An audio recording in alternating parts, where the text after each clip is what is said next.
দিন পরে একটা বান্দর পাইছি, এই যে বান্দরের ধরার একটা চান্স পাইছি। এই যে বান্দর ধরতে, এই যে বান্দরে ধরতে পারতেছি। এই যে বান্দরামি করস না অনেক, খারা খারা খারা তোর ধরতেছি। চ্যালেঞ্জ মানে তোর আমি ধরি ছিলাম।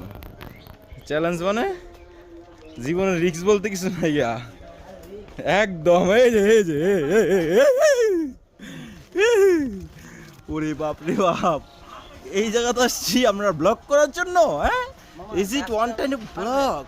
ইয়া কি ব্লগ নাকি? হ্যাঁ, ওই যে হালারা আমরা দেখে হাসতেছে, বেট কইতেছে, আর আমার বাগিনা আর আমি কত রিক্সে মধ্যে আছি। হ্যাঁ বাগিনা, তুই যদি জানে পরস, তুই কি আগে পারবি?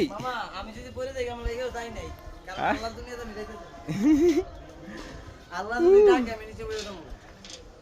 ভাই রে ভাই, কি সুন্দর ওয়েদার, আল্লাহর প্রকৃতি সৃষ্টি যে কত সুন্দর, এটা আপনি যখন দু চোখ ভরে দেখতে পারবেন। আর আপনার অবশ্যই ওরকম একটা মন হইতেইব দেখার জন্য। সবার তো অবশ্য মন নাই, মন থাকলে অবশ্য সবাই এরকম ধরনের ভিউটা দেখতে পাইতো।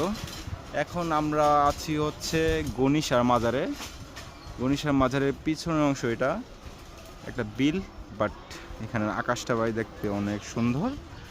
এবং ভাগিনা আর আমার মধ্যে হচ্ছে চ্যালেঞ্জ, ভাগিনার আমি ধরবো এই যে এগুলোর উপর দিয়ে হাইটা, যদিও ব্যাপারটা খুবই রিস্কি, কিন্তু আমি ফাইনালি ভাগিনারে ধরে ফেলছি।